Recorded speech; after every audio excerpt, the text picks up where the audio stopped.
What's up guys, I'm BTC. Reaper's New Shadowstep still retains many of the same problems that the old version had. I think the Shadowstep can function a lot better while still maintaining Blizzard's idea for what Shadowstep should be.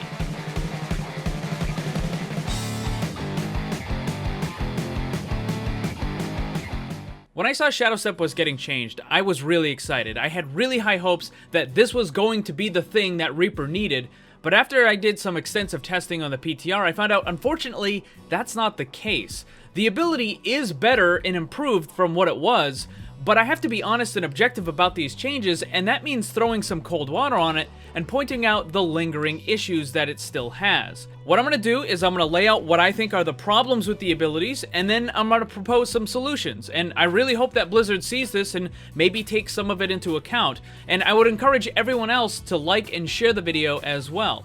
I do want to say that I still believe the best solution for Reaper would be to replace Shadowstep entirely with a new ability that kind of works like a blend of Genji's Dash and Winston's Leap, but minus the damage parts. But anyways, let's talk about improving Shadowstep because that seems to be the direction that Blizzard is going.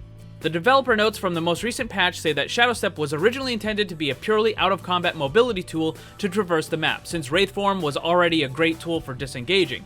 However, this made Shadowstep very situational, so we're increasing its flexibility to make it a better, less niche ability. This will enable Reaper to use Shadowstep in more offensive situations. So just so we're on the same page here, my understanding is that Blizzard no longer wants Shadowstep to be a purely out-of-combat ability, and that they want players to be able to use it as an engagement tool at the start of the fight. Now, they don't explicitly say this, but I'm going to assume they don't want Reaper to be able to teleport right into the middle of a group of enemies. I'm thinking they still want Reaper to teleport to high ground or off to the side a little bit before engaging. And Blizzard, if you're watching, correct me if I'm wrong, but that seems to be what you're kind of getting at.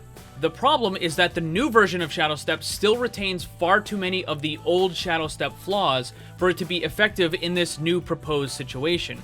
Ironically, the new Shadowstep does work, at least partially, as another escape mechanism, but for initiation and engagements, it's still incredibly bad. I'll talk a little bit more about that later, but let me quickly run through all the problems with old Shadowstep. There are far too many penalties for using the ability. Very long cast time and animation, you're locked in and unable to cancel it, you cannot attack, reload, use quick melee, you cannot use any other abilities. Essentially, it's a complete loss of character control for the duration, pretty much a self-inflicted stun. The ability is also very loud, and the visual effects are impossible to miss. As a result of all that, the enemy has significant warning of where the Reaper is going to appear, and simply needs to wait for that to happen, and then obliterate him. The old version cannot be used to initiate or escape a fight. It is a pure, out-of-combat relocation ability. Now let's compare this to the new version of Shadowstep, and it still has all the same problems. There are still far too many penalties for using the ability. You're still locked in, you still can't cancel it, you can't attack, you can't move, can't use abilities, it's way too loud, and it's impossible to miss. There are two important changes to this ability though, in that it can be used while falling, and Reaper is invisible for the last half second prior to him appearing at the teleport spot. So how much did these two things do to actually change the overall effectiveness and usefulness of the ability? Not much, unfortunately.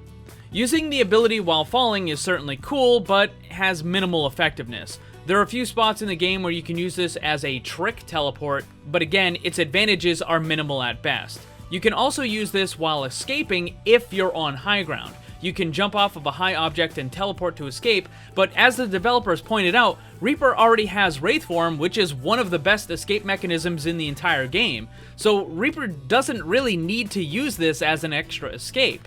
The other new part is that you are invisible for the last part of the teleport, and while this sounds good on paper, in practice, it just doesn't really do anything.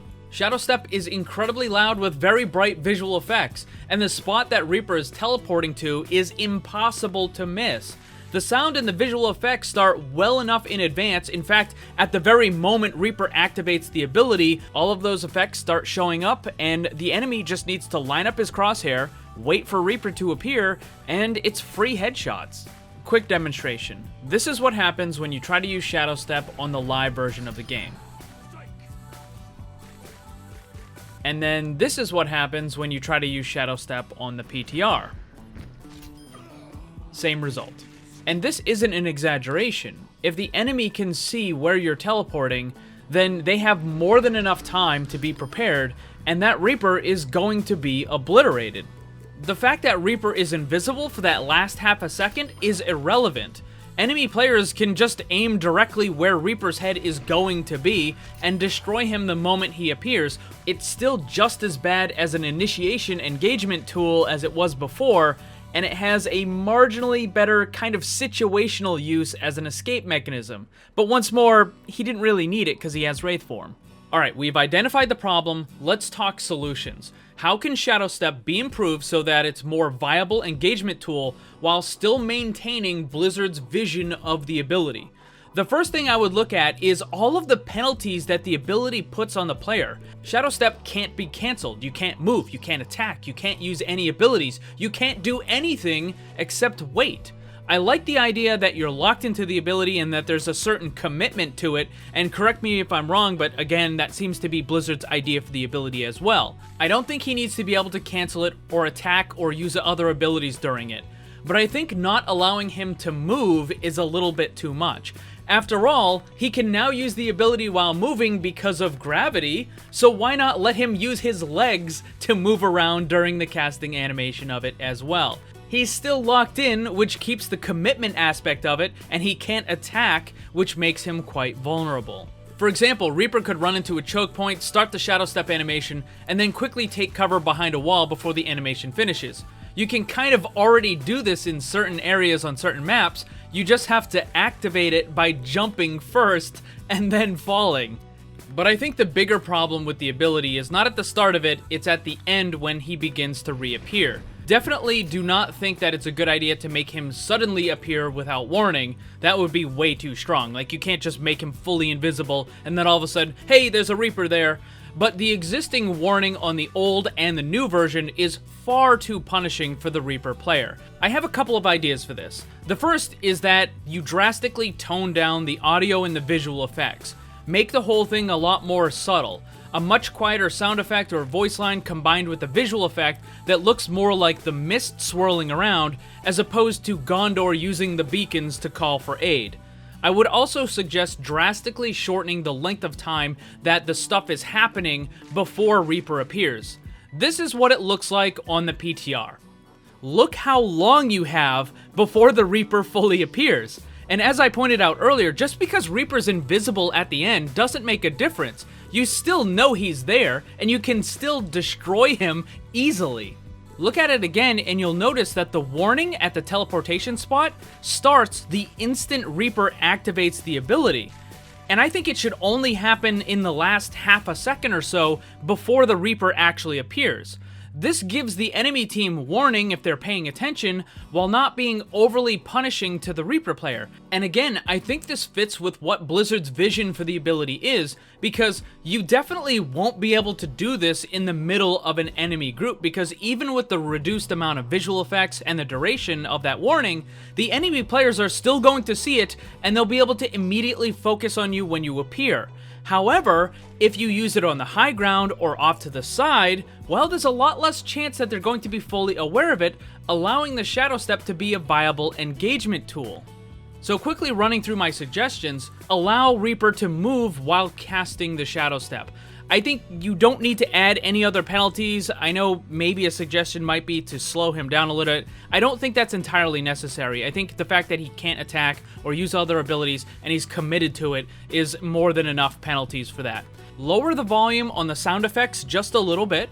Remove the center glowy pillar in the teleport effect and only have the swirly mist kind of stuff. And then lastly, reduce the warning effects until the last half second of the teleport animation. You might even want it to carry a little bit beyond when Reaper fully appears. So have it start a half a second before he appears and have it last an extra half a second or a second after he appears. But by that time, he's able to move around and he has more control, so it's more fair to the Reaper player. And I think with these changes, it would keep the ability in line with Blizzard's vision for it, with enough penalties and enemy warning, while still making it a useful engagement tool. Although, as I said before, I still believe Reaper would be better off with a Genji Dash, Winston Leap mix kind of ability as a replacement, and that would be better suited to fix his problems. But again, if you're gonna stick with the Reaper Shadowstep thing, I think those couple of things would do a lot to keep it in line with what you want and to also make it more viable. And once more, I really hope that Blizzard gets to see this video, so I would sincerely appreciate it if you help me out by liking and sharing the video. Thanks for watching, and if you'd like to see more, subscribe and hit that bell so you don't miss anything. Also, come hang out in my Discord server and my Twitch live stream. Special thanks to my Patreon supporters. If you'd like to see what kind of cool VIP rewards you can get, check the links down below. And remember, always blame the controller, because it's never your fault.